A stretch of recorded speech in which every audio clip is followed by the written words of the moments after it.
Hey, hey, how's it going? Hi, how are you? Good. I was just giving everyone a rundown on how we were just talking a little bit and what this is going to be about today.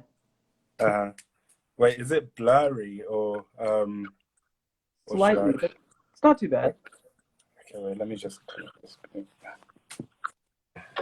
Okay, that's a lot better on my side. Oh, nice. Yeah, that's awesome. So it's just giving everyone a little bit of a rundown. Today we're going to be talking about you, Mind the Gap, also just racial biases generally in the United States and the UK. We'll be talking Mm, about the power of social media, which, as we were saying before this call, it's pretty incredible that you've created this handbook and it's gone literally worldwide, where mm, students even at my school in Spokane, Washington, of all places, have heard about it and understand it. And maybe even things like Black Lives Matter, racial biases, differences in training system. It'll definitely be a full conversation. And to everyone that's watching, we'll be watching the chat a little bit, so feel free to ask questions. We also have the questions that some individuals asked ahead of time, so we will be choosing some of those maybe at the end. But if there is anything you hear that sounds interesting, feel free to send us a DM. Make sure to add both of us and follow us both on Instagram because we post some cool content. But yeah, we'll just kind of kick it off. So, Malone, I think the main question is tell us about yourself, where you're from, and a little bit about your project that you've been doing. so yeah, hello to the 37 people in this call right now. I'm speaking to you guys from London, hence the difference in accent. So I currently am a third year medical student, studying in London. And one question I often get asked a lot of the time from the American audience is, how are you 21 and studying medicine in your third year? Which we'll touch on upon later, I'm sure. But I'm studying medicine at the moment in London. Nice. So, tell us a little about Mind the Gap and what inspired you to actually start this booklet, and what is it for those who don't even know? Yeah, so I'm sure, like, if there's any medical students in this chat, maybe now it's more apparent since I kind of brought attention to the problem that existed. But I'm sure we can all relate and say that when we are learning at medical school, often we always use reference images for certain conditions. And as a first and second year medical student, you're always Googling because you never understand what the condition is. So you spend half of the time in lectures like, oh, what does that look like? What does that look like? What does that look like? And often I would find that when I'm doing these Google searches or when I'm looking at lecturers for what type of pictures are you showing for certain conditions, for certain rashes, it was always on white skin as a reference. And of course, in first year, I thought, oh, okay, like this is how things are. I'm not going to question it too much. But at the end of first year, when I realized I'd gone a whole academic year, but I didn't recall seeing an image of signs and symptoms on darker skin in a lecture theatre, it kind of started to become very alarming. And I think my realization came when I went back home after the academic year had ended. And people are asking me, oh, so now you've done a year of medicine. What's this on my skin? What's that? What's this? Of course, because all our parents and family think we're qualified doctors after 1 year of med school. Um, and I found that I genuinely didn't know anything. Like they would show me, like, I don't know, a rash or a bruise, and I couldn't tell you with my I couldn't tell you confidently what that was. And it was a gap in my knowledge, which I wasn't happy that I didn't know that stuff, because I was like, if I can't detect it on my own skin and my parents and my family's skin, then how can I expect anybody else to? And then I decided to undertake the journey in second year, to say, actually, we need to do something about this. And Mind the Gap was born through that. So what Mind the Gap is, it's a clinical handbook of signs and symptoms in black and brown skin to almost educate healthcare students and healthcare professionals about how to identify different pathologies on darker skin. Yeah, and for people that don't know, that's huge because this hadn't something like this hadn't been done under this undertaking. And people that follow me yesterday posted about Lyme disease, and it's crazy because I realized when I looked at the pictures on Google, I had not seen like actually what Lyme disease looked like on black skin. Yeah. Like as a medical student, what we often hear about is the bullseye rash, erythema necrosum, and you don't really see that on black skin in textbooks and things. And when you're actually having to like diagnose it on someone you haven't seen it before, it can be really bad if you've never actually been able to do it in the past. Yeah, So and often as people, as people and as humans, when we don't know something, we often try to resort back to the way that we learned something to almost make correlations to an unknown problem. So if you get a patient, like you're a physician or a doctor, a patient comes in and they've got the bullseye rash. If you don't know what this is meant to look like, when you're thinking about it in your head, you will use the white skin image as reference. And of course, these two things are not comparable. And then you will say, oh, actually, this is not a big deal. Definitely. So when you were actually putting together the handbook, how did you find different images for darker skin if there weren't any out there? So this is this was probably the hardest thing, and it still is very hard to this day. A lot of people who hear my story often think, oh, we just went and did a Google search and Google provided us all the results and we did that. A simple Google search on any medical condition will probably won't give you a picture of how darker skin pathologies are. And what this ended up having to be is we were looking in research papers and journals and places of the internet that I never thought I would ever go to, just to find if we could almost draw links. So if someone had done a research paper on how there is a lack of dermatological presentation on darker skin, we'll then look at, oh, what else have they done research on, or what other things are they working on? And slowly like that, we were getting like leads, which would follow one after the other. But I would probably say 95% of them were dead leads, because is one thing I've almost found is a lot of people do the theory, but the actual practical side of it, not many people do. Definitely.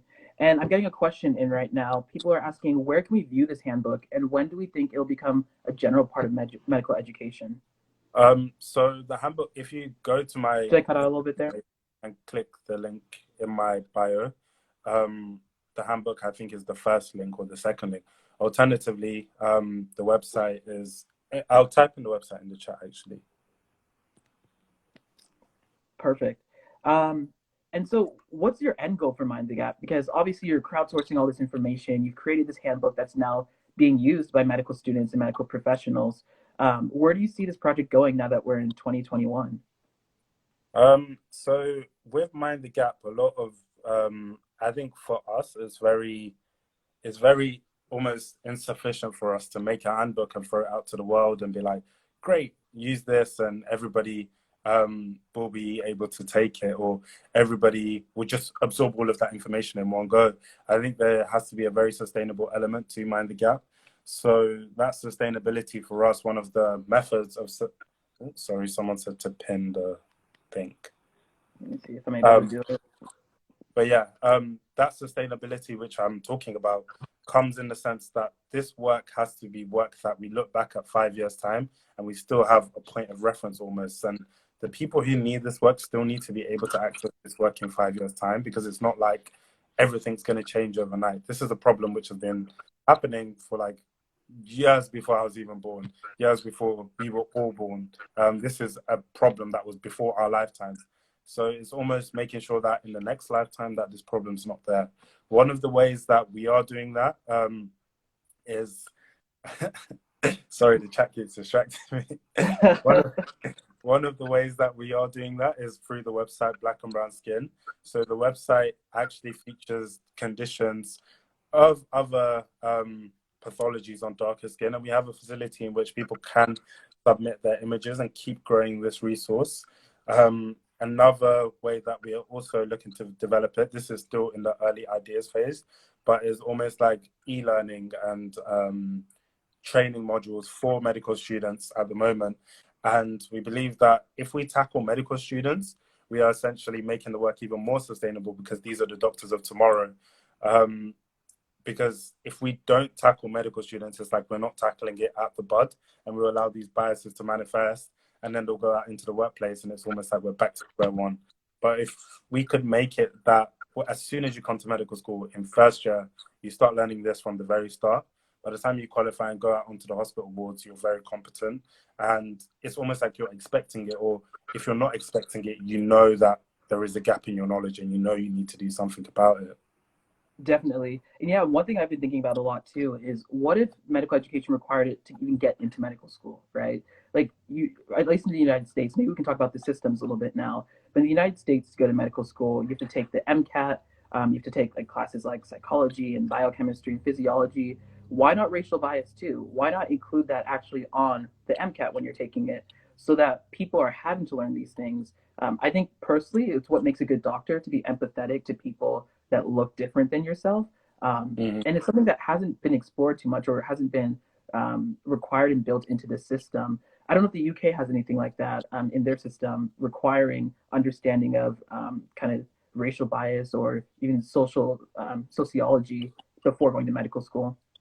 Yeah, so we the simple answer to that question is we don't have anything.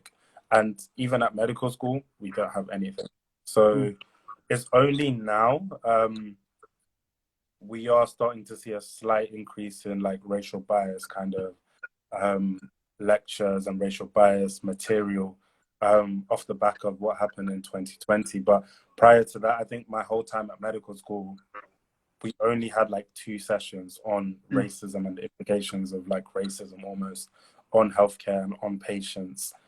But Mm. even in those sessions, at times it can feel like everything is very everything is almost very theoretical. Nobody wants to say it for how it is. Nobody wants to say that because we are not learning correctly almost from in medical school, that you'll go out into the workplace and you'll carry those biases that you have. It's like we're almost protecting individuals from, we don't want to say anybody's racist. And even in all of the work that I do, nowhere do I believe that the individuals are almost racist, but the system which we are training these individuals is almost inherently racist. So it's not the fault of the individuals always, but if you learn in a system that is not accommodating for a certain group of people, then it's just fair to say that clearly it is. Yeah, definitely. So why don't we take a step back and talk about the UK versus US system? I know you alluded to it in the beginning. I'm sure a lot of people are wondering, okay, what are the differences? How does this work? Where can maybe these things be inserted in the education? So why don't you start off with the UK system and then I'll go on the US system and we can kind of see the similarities and differences between them. Yeah, so I think the only way this will make sense if I start from secondary school. So You might have secondary to explain school, what it is, what oh secondary wow. school is. So secondary school, I think you guys call it high school. So that's from about 13 years old, about 13 to 16 years old, or 12 to 16 years old. We call it secondary school here in the UK.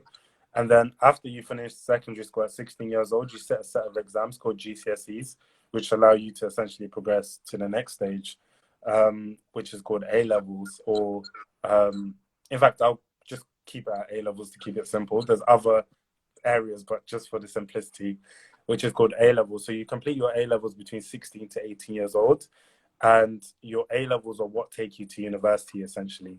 So at 18 years old in the UK, you can go to university as long as you've sat your A levels. And then there isn't, I know in the US, you guys have to do like a pre med and then a med degree. In the UK, you can get into medicine from 18 years old. But unfortunately, I think it's the same in both countries. Medicine is extremely competitive. So people sometimes then enter medicine on a graduate program similar to you guys. But most of the time, that's because it was so competitive, or they didn't manage to get a place first time, or they decided that medicine was for them, like 2 years into another degree, stuff like that. So essentially, in the UK, medical school is usually from about 18 to 23. So at 23 years old, I think that's the youngest you can qualify as a doctor in the UK. Um, and yeah, medical school is 5 years once you're here. And then once you finish medical school, there is 2 years of training that you have to carry out within the NHS called foundation years training. These are just training to almost adapt you to the hospital and get you practicing. I think this is kind of comparable to residency in the US to an extent. And then after those 2 years, that's when you can pick a specialty which you want to kind of go and continue. So whether that be dermatology or surgery or I don't know, whatever you want to do. So yeah, I know the whole process is slightly different in America, so I'm intrigued to hear it from you. Yeah, definitely a different process. It sounds very interesting. So for us, how it works is you go to high school, secondary school, I guess, and then after that you go to college. You have to get an undergrad degree first. And the nice thing is you don't have to get an undergrad degree in a science in order to go to medical school. You can literally do economics, you could do psychology, or you could do biochem if you wanted to make it a little bit more related to it. Then you'll have to take what's called the MCAT. It's an exam that medical students take, and then you use that to apply into medical school. And there's all these prerequisites you have to take before you can go to medical school. Some of them are biochemistry, physiology, physics, and you take those ones in your college years in order to apply to medical school. So then after undergrad, you apply to medical school. I think the application process is insane. You're flying everywhere, you're doing interviews, you're sending all these applications. I'm sure there's some people on this call right now that are applying right now to medical school, so I'm sure they're stressed out. But once you apply, then you go into medical school and you're there for 4 years. The first 2 years are kind of our basic science foundational years. That's where you're doing the basics, like you'll do GI blocks, neuro blocks, cardiology. You also get some biochemistry and things like that. Your second 2 years, typically, you're in the hospitals, actually. And so you'll actually be working with physicians every single day. And during that time, you'll have to take what's called your step 1 and step 2 exams. And those are the exams that you'll take in order to go to residency. So I guess to lay it out so far, you go 4 years of high school, 4 years of undergrad, and now you're in your 4 years of medical school. After that, then you apply into residency, which is where you specialize. You typically apply to residency during your 4th year of medical school, and that's where you can go into dermatology, surgery, family med, pediatrics. You can specialize into whatever you want to go into. After residencies vary in how long they are. Technically, you're a doctor after finishing medical school, but you need to do a residency in order to be practicing. So residencies can be anywhere from 3 to 7 years, depending on if you're doing neurology or family medicine and pediatrics. So that's kind of like the system here in the United States. Lots of schooling, lots of kind of roadblocks. And I think honestly, those roadblocks can be harmful sometimes for students that don't know the path to get there. And I think oftentimes those students are people that are people of color that haven't had someone in the system before them.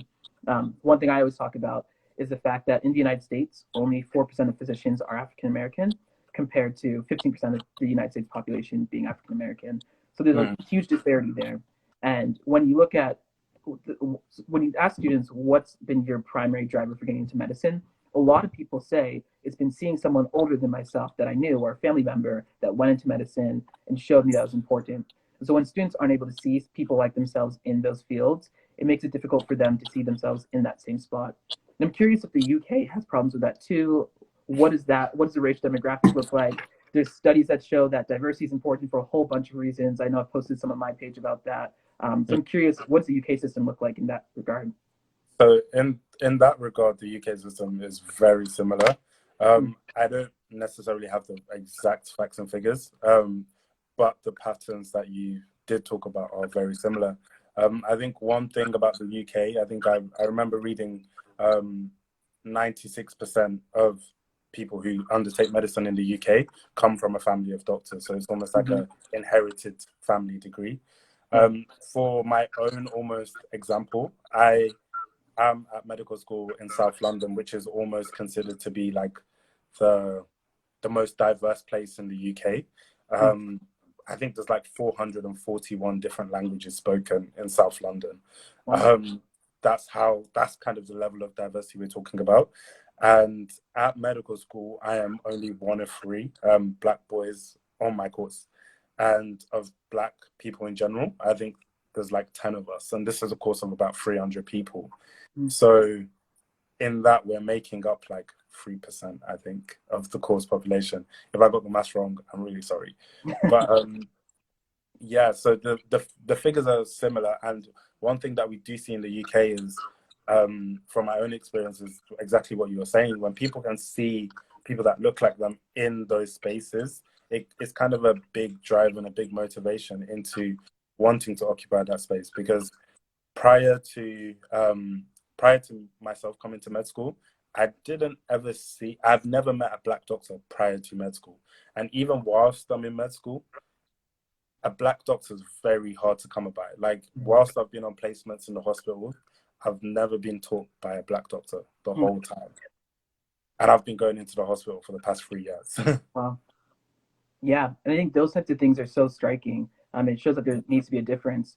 And I think the reason why is there's so many studies that show that diversity from different perspectives Yeah. informs how you treat people. So I just the other day posted one about mortality rates in Black babies, and it was Oh interesting. yeah. Yeah, I don't know if you saw that one, but Yeah. um, I remember reading that study, and it's like theoretically speaking, things like that shouldn't even exist. exactly. That's why when we do all of these almost um, racial workshops and lectures at university, and they try to make it almost very like they don't want to offend people. I find it so rude because the studies like that, which literally exist, like Black women being 5 times more likely to die during childbirth in the UK, Mm-hmm. mortality rates being associated with Black doctors and stuff. Like these are the realities of life. If we're not being taught about these in med school, in a profession where we are going to deal with people in the realities of life, then clearly we're doing a disservice to the people that we're training. Exactly. And I think so many times people say, "Oh, like, why do we talk about race so much? Race shouldn't matter." And it's agreed, like, race shouldn't matter. But the fact of the matter is, it does, and it impacts the treatment that people get. And so to say we're not even going to talk about race does more of a disservice because obviously it's having an impact. If you just ignore Yeah, it, it's going to keep getting worse, right? So I'm yeah, just so happy that there's people out there like yourself that are doing work to actually make sure that we're changing these things, talking about it, making sure it's brought to the forefront of the conversation. and Um, like yourself as well. Um, I think what I love about your approach as well is a lot of the times when we talk about this information, I think it's so important when we're dealing with almost our I'm going to say the Black community. I would say ethnic minority communities, but I can't speak for other communities. I think one thing that is so important, even going into the future as well, for anyone listening who wants to like take notes or anything, I think it's so important. The only way that this work can be sustainable is if we meet patients in quotation marks where they are instead of expecting patients to come to us, because mm, patients are less likely to come to us because that barrier and that distrust is already there. So what I love about your content is it's on TikTok. Everyone uses TikTok to scroll for, I don't know, for memes, for challenges, for whatever. And you kind of get the information where they would already be. And it's like, oh, next video um, is very informative. Next video, I don't know, a busset challenge. Yeah, I found TikTok to be so fascinating. And like my goal for those videos are always to make them as short as possible, but as informative as possible. Because I've realized that people in this generation have such a short time attention span. So 30 seconds is all I want. I just want to get the facts out there. Put the study if you want to do more research on your own to look into it, but at least start off with something so people have a footing to actually be able to have these conversations. I think all too often people get scared because there's like, I know nothing about this. Where do I even start? I think it's literally just giving that information, saying, here's the study, go read it, inform yourself about what's going on, and learn about it. Because Yeah. you're not going to learn if you don't actually try to engage and are willing to be wrong. I mean, that's medicine, right? We get things wrong all the time, but that's how we learn from it. Yeah. Yeah. So why don't we move into the next part of the conversation in terms of COVID? I know that's been a huge thing on everyone's mind, on your mind as well. Um, I don't know if you've seen the study yet, so let me know if you haven't. But there was a study done showing COVID rash and how the rash is. There was a lot of rashes shown in different books in the UK or in online websites, but they weren't showing black skin. And I think there was only one or two images, and all the images were on white skin. I don't know if you've seen that or heard about it or have any thoughts about things like that. I'm not sure if I'm not sure if it's the same thing, but a similar thing happened in the UK where the British Association of Dermatology, which is like a board almost, or like a royal college. I'm not sure if you have them in the US. Mm. Um, yeah, I'm not sure how to explain what they do in a similar way that the US people can relate. But essentially, the British Association of Dermatology, they made a website of COVID symptoms essentially and how they present on skin. And I think on the website there was about 400, 500 images, and there was about four which were on darker skin on the entire website. Yeah. And I think for me, what was so shocking about this was after um, this was after Mind the Gap and after I had meetings with the CEO of this group, And I had explained about why the need for this work is so important, but it felt like it just went ignored in the meeting. Wow. And the crazy thing about that too is COVID disproportionately affects people of color too. So you'd Yeah. expect there to be more images of people of color since more people are being affected by COVID. Mm. And for those who don't know, a lot of the reasons why is because Black individuals often are essential workers. So they're the ones on the front lines getting impacted by this more, which is why they've been higher rates. So to me, that's just really shocking. Yeah, and That it's almost like a systematic, like that is a clear example of a systematic failure. Like you can't point hands at you can't necessarily point hands at individuals in that case because the system that these individuals are working with didn't accommodate for those people in the first place. So this is where my issue then comes. Say, for instance, when we're talking about the COVID vaccine, when healthcare professionals are like, "Oh, if you guys are the most affected group, how come you're not taking the vaccine?" And it's mm-hmm, almost like you didn't listen to the needs of this group of people. And when they needed you to be there for them, you weren't necessarily there as a system. mm-hmm. And now you want them to come and take the vaccine. Of course, they're going to have their reservations because they are not, they're not distrusting of individual competency, but they're distrusting of the system. Mm-hmm. Yeah, so why don't we dive a little bit more into that? How has the COVID vaccination efforts been in the UK amongst populations that are underrepresented? So at the moment, I was looking for this information. I was looking for this information recently, but I don't think the government has published the information about almost vaccination by ethnicity thus far. But as a general vaccination attempt in the UK, the vaccination started in December, and as of today, I think it's something like 3 million people have received their first dose. Mm-hmm. And England, well, the UK is a population of about 65 million. So 3 million of that 65 million have received their first dose. Mainly the vaccine which is being rolled out in the UK, or the one that I see people getting a lot of the time is the Pfizer one. Mm-hmm. The Oxford AstraZeneca one is also being rolled out, but from like I can only speak from what I've seen. From what I've seen, it's being rolled out more in like care home settings and where people are almost harder to reach.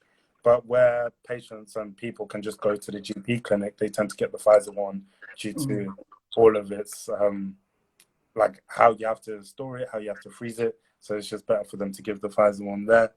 From a like a ethnicity point of view, um, those of you who are in this call, if you go to my Instagram and my most recent post, there was actually a study which was carried out to see how likely different ethnic groups were to take the vaccine.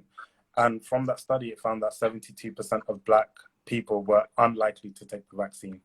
And when you compare this to other ethnic groups, every other ethnic group was more weighted on the side for the vaccine, but the Black ethnic group was less likely to take the vaccine. And I think things like this are really telling, and things like this are almost a result of a poor system that is in place. People are almost unwilling to take this vaccine, not because they don't know that Black people were 4 times more likely to die from coronavirus in the UK. However, all of these years of distrust and all of these years of medical experimentation and all of these years of all of these things that we heard about things going on with Black bodies, it's kind of like people are now always hesitant when it Mm-hmm. comes to healthcare. It doesn't matter what you give them, as long as it's coming from a healthcare point of view, people always have their hesitations. Definitely. No, I think it's similar in the United States here. I think you think about the legacy that has impacted people of color, the Tuskegee experiments, where people were given syphilis, Black individuals were given syphilis Yeah. and tracked and tested. Things like that scare people, and I can understand the hesitation. And I think one of the questions I ask myself, and I'm curious like how you would respond to this, is what responsibility do I have as a Black medical student, right, in this field, who understands the science, who understands COVID and the importance of vaccination and encouraging people to get it or not encouraging them to get it? So I think from a personal note, when it comes to the vaccine, I believe that everyone has their own right to make a decision. If you want to get it, get it. If you don't want to get it, don't get it. But I think the issue that almost I've seen within the Black community is a lot of people also lose trust in healthcare because they are more trusting of informal sources of health. And these informal sources of health is through a friend, through a, I don't know, through a religious, like through church or through your religious beliefs, rather than through science. And I think whether or not you take the vaccine, that's entirely up to you. But I just almost ask for people to have the necessary information on what the vaccine actually is, because then you're making an informed decision. If you're making your decision based off, I saw a video, someone was saying that they're going to inject 5G into me, therefore I'm not taking the vaccine. I think that's where I have an issue with it. And that's where, as a medical student, I try to almost dispel the myths and explain what the vaccine actually does. But it's so unfortunate that we are at a place where informal sources of knowledge are trusted a lot more than formal sources of knowledge. Yeah. But, And, oh, go ahead. I was just going to finish off. Even on that last point, I don't blame people. That's the thing. Like, I don't blame them for trusting the informal source. Yeah, yeah, and it's so interesting because I feel like social media is a double-edged sword, right? It's allowed us to do things like this right now, where we're able to connect and talk about these issues. But on the other hand, it's able to spread misinformation. You think about WhatsApp or Facebook and WeChat and all these different mediums where people can easily send things and not necessarily read into them. And I guess it's even what I talked about with TikTok. Like, I love making these 30-second videos, but sometimes I worry that it's not enough information, right? People can take what I say and make a incorrect conclusion about what I'm trying to say, even though there's so much more information out there. And it's hard in this world now to give bite-sized piece of information because, especially in medicine, it's a very complex field, right? That's why we go to medical school for so long, in order to make sure we understand what's happening and we're giving people the right information, because there's never a blanket statement. Things are always changing, and often we know less than we think we do, right? There are more unknowns than there are knowns in medicine, which is the crazy thing. Yeah, every condition or etiology is on there. Yeah. Let me see. Looking at some of the questions that are in here, how can young people not yet involved in medicine contribute to diversifying medicine and healthcare? That's a good question. I'm assuming this is a young person who wants to join the medical space. In that respect, I think it's just so important to almost champion the organizations which are working to almost diversify the medical sphere. So in the UK, we have an organization called Melanin Medics, who are like amazing. And I think in the US, I've heard of, I think it's Black Doctors for White Coats, I think. Yep. Yeah, black men in white coats. Yeah, organizations like that. I forgot the names of some of the organizations, but I've heard of a lot of them. Is almost supporting and championing and connecting with those organizations, because I know a lot of the time as a student, you might think that, oh, I don't provide anything to these organizations. But whether that be just interacting with their content on social media, allowing them to grow, allowing them to get a bigger reach, those are small things which you can almost, which will help to, so we are literally working to do so. Definitely. Yeah, I really like the last thing you said there, making sure you're helping smaller people that are doing this work grow, because I think that's huge. Sharing their content, following them, it can help you gain some additional knowledge into things. I think I think TikTok, for example, as an education platform now, where you can literally go on and spend an hour a day. But if you're following the right people, that can be an hour of psychology, an hour of racial bias training, an hour of medicine. You know, there's these cool things you can do as students or even as adults where you're crafting the education you want to receive in the world. And of course, be careful, because you don't want to kind of get siloed and get in your echo chamber of this is the only thing that's right, but expose yourself to different things and different perspectives. I think that makes you a better critical thinker and makes you a better person overall, no matter what you're wanting to go into. I think that's almost the issue as well with that. Although we're saying champion these groups, almost the other side of the coin in this respect is there is also groups out there who are just spreading misinformation. So I don't know how to advise on that situation, but it's just important to be hyper aware of that. Not everything may always be the best form of information, and just get a wide scope and almost diversify your following to know what's right and what's not. Yeah. See a couple different questions coming in, but there's one that I like that I think maybe we can try and hit on. Are there any pages that you currently follow that you think we should follow as well to learn more? With regards to like racial bias. Yeah, I think racial bias, anything in terms of wanting to learn more about what we're talking about now. Yeah. Um, I'm trying to think. Of course, I would say follow your page. No,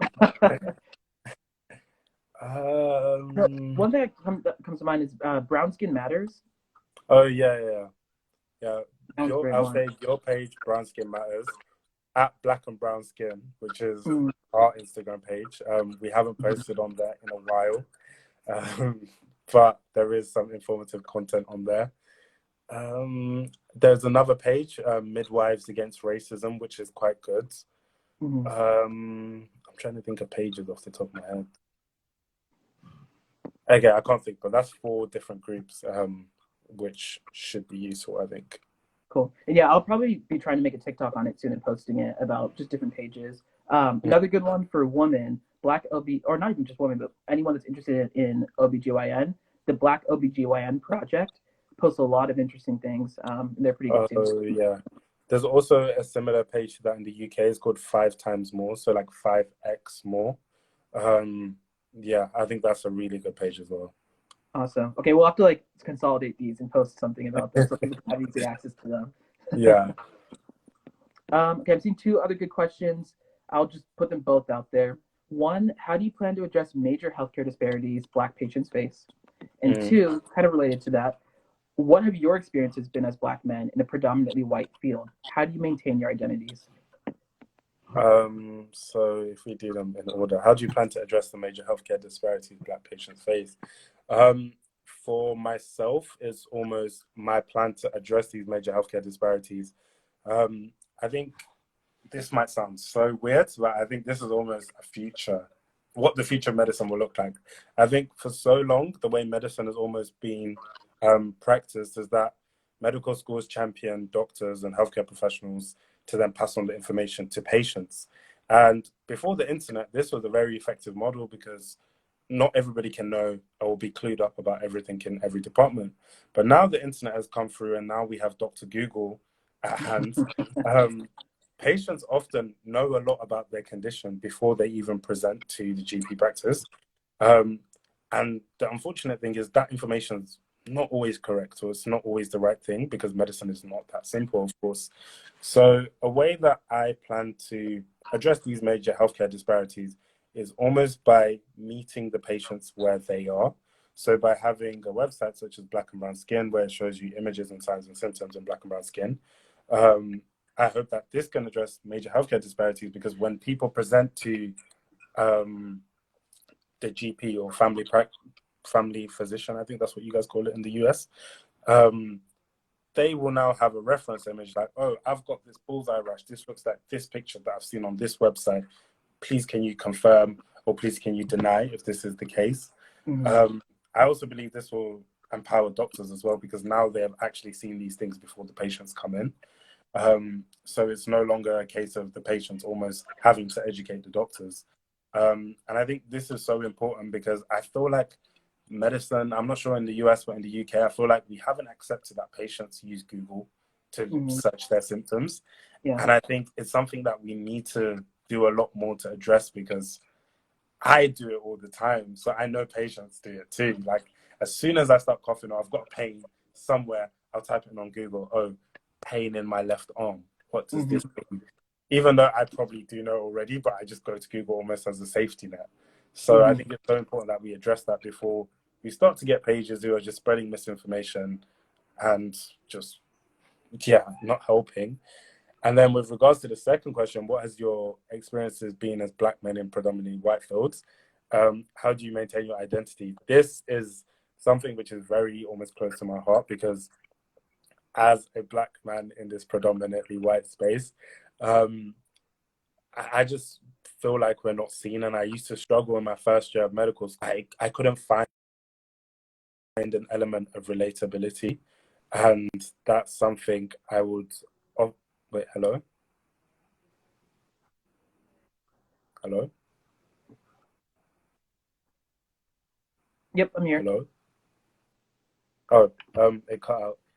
Um, Can you hear me? but yeah, I was saying, yeah, um, as a black man in this space, I used to struggle with identity and almost a place of relatability because, say for instance, right now I'm wearing a do-rag. I remember from time to time, sometimes if it just happens to be one of those days, I would go like this to uni, and you would have people almost looking at you weird, looking at you different, um, and it, like when all eyes are on you, you really do feel it. So protecting my identity has almost come, I think it's from a point of privilege now that a lot of the work I do has allowed me to be able to network with amazing people such as yourself, and other black medical students or black men in medicine, and that's almost how I protect my identity now, almost knowing that there is people like me who exist out there. So that kind of keeps me going. Um, One running joke that I almost run on my Instagram is that my Instagram account is a Black Men in Medicine Stan account. So if I see Black Men in Medicine, repost. I absolutely love that. That's the way to do it. Um, I'll try to tackle those questions. And I think honestly, my answers are pretty similar to yours too. So the first one, what are we hoping to do? I love that what you said, meeting people where they are, trying to make sure that we're making it easy for people to access the information that we have. I think as Black men, as Black people, we have a unique experience in the world, not even just in our countries, but in the world entirely. And then being a Black man in medicine, wow, like we have such a unique perspective, and sharing that is so huge, and that's like what I really want to do. I talked about this before, but I think for me, like the next stage I want to take, just like talking about racial bias, is really making it more integrated into the systems that people use all the time. So I know I saw you were on Osmosis the other day, but think about how cool if Osmosis started a series on racial bias, right? And they Yeah. had Black students in medicine talking about these different things, ranging from history lessons. If anyone's from Osmosis listening in, hey, this is an idea right now. Hit us up both. But seriously, like going to those places, or I know in medical students we use things like Boards and Beyond, and Khan Academy. Like if those sites started putting this important information on there, I know it could shift the way that people study, what they're learning, and making it easy for them to actually understand these things. So I think for me, that's like kind of where I want to go next, making it even easier for people to access these things, making it as low energy cost, whatever, as possible for people to get this information. And Yeah. then, oh, go ahead. I was just gonna say, and that's like anything online, like the less friction, the more likely people will use it. Exactly, exactly. And then to the second thing, how do I re-energize myself and like keep my identity? I think it's pretty similar to you. Making sure I surround myself by people that look like me, because I'm always surrounded by people that don't look like me and may not understand what I'm going through. I think so often I find myself having to explain things, and sometimes it's nice not to have to explain anymore. To kind of sit back and be with people who understand the situation and know what you're going through. I'm lucky to be a part of a lot of different amazing organizations, from the Jackie Robinson Foundation, people know what that is, to the Ron Brown Scholars, to, I don't even know, Student National Medical Association, which is a huge one for me, which is Yeah. an organization that was started to really help students connect with other Black medical students nationwide. All of Yeah. those I am a part of to really try and make sure I keep that identity, and I'm always thinking about these things and talking about them. That like the Student National Medical Association. I actually spoke at one of the I think conferences. I'm not sure what it was, like a meet. And yeah, that's an amazing organization. Like I was so surprised at how efficient and how fluid it was. It was just amazing. Mm-hmm, definitely. Let me check the questions if there's anything big we haven't asked. Oh, someone asked, what kind of medical specialties are we interested in? Funny you ask. At this moment in time, I haven't entirely decided. Like I explained at the beginning, I still have 5 years to make that decision. But things that I'm interested in, I'm really interested in internal medicine, and I'm really interested in like family practice. Nice, yeah. For me, I'm really interested in surgery actually, and I think looking back, it kind of connects what we're talking about. One of the first experiences I had with a surgeon was a Black surgeon, so I got very lucky on that. I was at Howard University, which is in Washington, Mhm. D.C. It's an HBCU, which is a historically black college and university. And I was shadowing orthopedic surgeons in the department there. And it was the first experience where every single doctor that was there was black. It was Wow. absolutely crazy. I stayed in Wow. contact. Yeah, I was my junior summer. Yeah, junior summer of college, and it was absolutely incredible. So meeting them, talking to them, they really encouraged me, pushed me. The other thing about orthopedic surgery is it is the least diverse field in all of medicine in the United States, a specialty in all of medicine in the United States. So I think that's also something that kind of pushes me to want to go into orthopedics is the fact that Yeah. there's so much opportunity for diversification in terms of not even just race, but gender as well. Mm. There not many women are orthopedic surgeons, so I think I see myself being able to go into a surgical specialty where there's a lot of different possible like outcomes if you do the research into it that could probably be happening there too. So Yeah. I'm super waiting excited for about you that. to qualify. So, yeah, hopefully one day. Yeah, I think a point that I didn't mention earlier, I think um, when we look at the countries that you and I both live in, so the UK and the US, as almost first world countries, even though I know a lot of people in the UK view America as a third world country. um, I think it's probably some of the biggest problems of healthcare as a whole. Probably the way I look at it, the two main problems are almost access to healthcare and equity, healthcare equity. So I think almost addressing these two issues, if they're not addressed, that's where you start to get like racial disparities coming into it. And that's the point where we're at right now. So I think almost like a broader way to look at it and almost a broader way to like challenge it is by looking at how can we improve healthcare access for a particular group of people. How Yeah. how can we improve equity of healthcare for a particular group of people? I think if Hmm. you start with that at the top, slowly everything will just start to make sense. Definitely. Yeah. And another thing when you're talking about that, it reminded me of is the social determinants of health, right? The Hmm. things that are around healthcare. I just posted a TikTok yesterday, and it was crazy because I woke up and like 100,000 people liked it already. And I was like, wow, okay, this is something that like people need to talk about. But it was about food deserts and the fact that Black communities are mostly in what's called a food desert, where there's not fresh fruits and vegetables in the area, and there's about I think 6,800 or something around there identified food deserts here in the United States, and not much is being done about them. People don't have easy access to fresh fruits and vegetables. They're more expensive, and it's easier to get food that is more unhealthy. And so Yeah. when that happens, you have a population that's going to be more unhealthy. You have more diabetes and obesity and lack of exercise, and there aren't going to be gyms around, and all these different things that compound and make it worse for people that are living in that community to get access to care. Mm. And so that's like another huge thing I've been like thinking about as well is just the social determinants of health, the things that we don't necessarily think about are as like being totally related to healthcare, but are just as important to keeping people healthy and safe. Mm. And then that even ties in when we now talk about like I get this question a lot, like oh, I'm a white healthcare professional. How can I advocate for my Black patients? Mm-hmm. I think it's just being aware of things such as that. And almost not necessarily blaming the patient all the time. Like it's almost as if you're just born into that environment already, your healthcare is going to be a lot worse, and Mm-hmm. that's how it should be. And then almost, I'm a very solution based person. Um, the way I look at things, I think, in my eyes, a lot of the research and a lot of the information on a lot of these things has already been done, or if it's not being done, Mm-hmm. it's being done.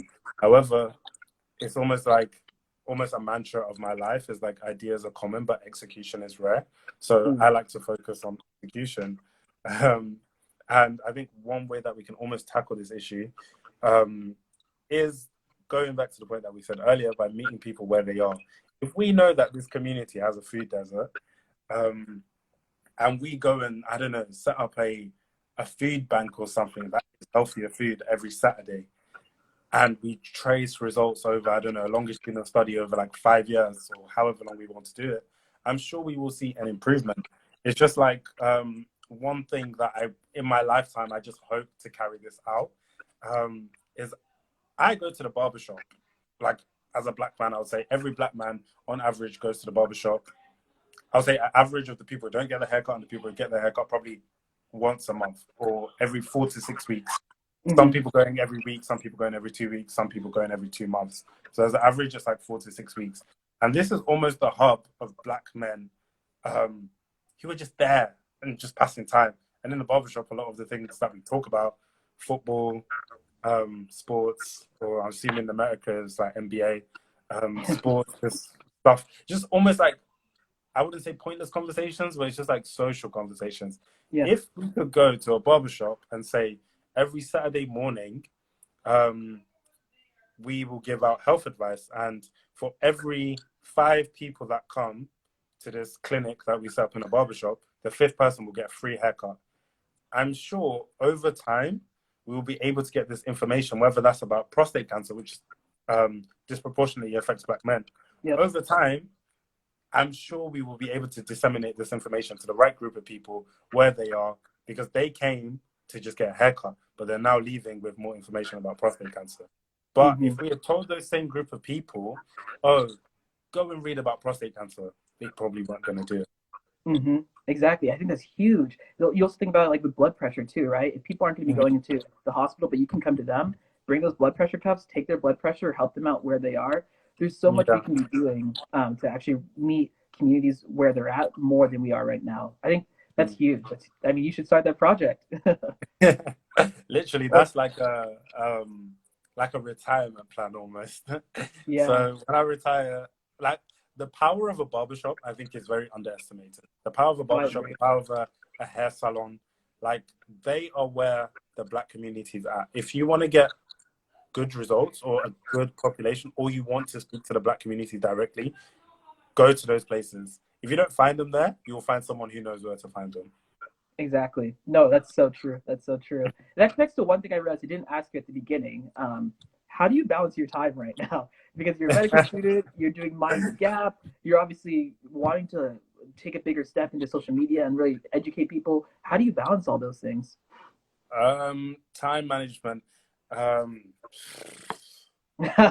I think I'm not sure if this is happening for you right now, but almost at the peak of everything, um, I was getting about 100 emails a day. I was probably getting about 200 Instagram DMs a day. Um, so my phone was constantly just getting notifications. So now I currently live with no notifications because that period of time, I think it just tired me out. Um, in regards to time management, I think the way I look at time management is everybody has time. I don't think there is the concept of people not having time is just very foreign to me, because I think the perfect way to almost illustrate whether you have time or not is go on your screen time, look at how much time you spend um, on your phone this week. For me, I'm very transparent. My screen time, say for instance, this week is probably averaging like 6 hours a day.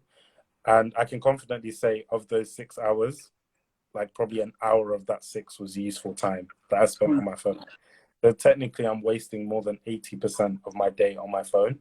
So with regards to time management, I just think it's important to know what you want to do and prioritize what you want to do, because I think we all have time for the things we want to do.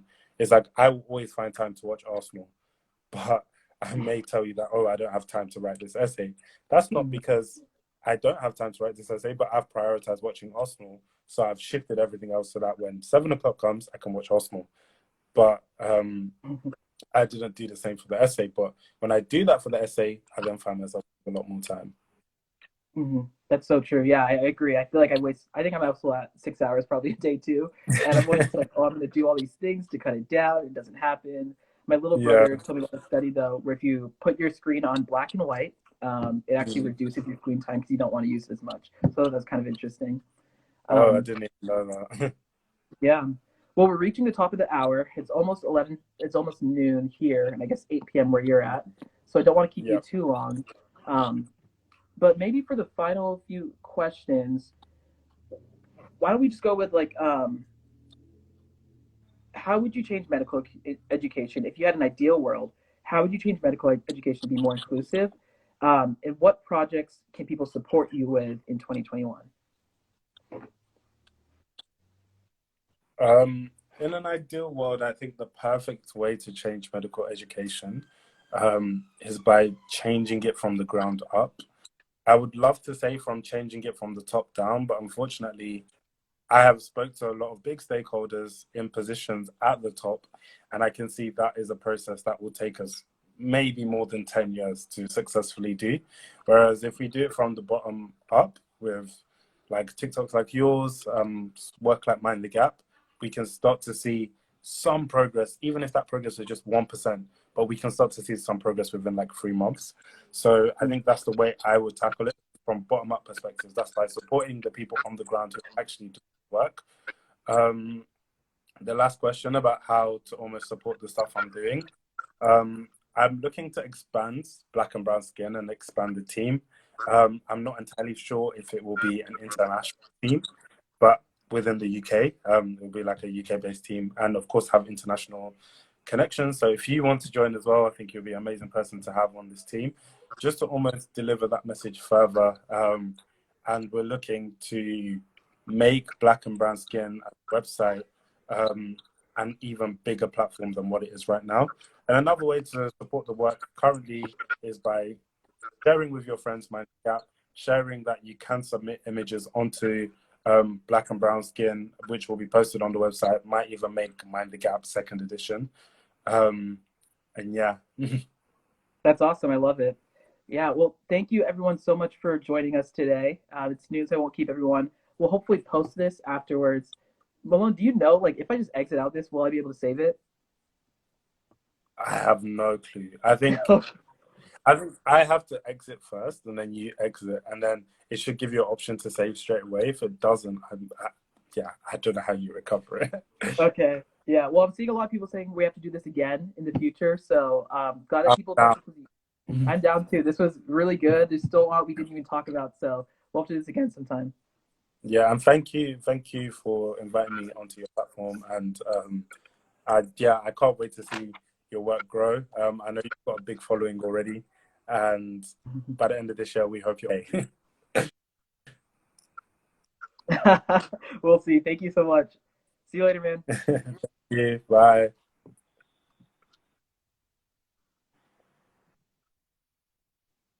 Okay, I'll try and post this. So hopefully this will stay.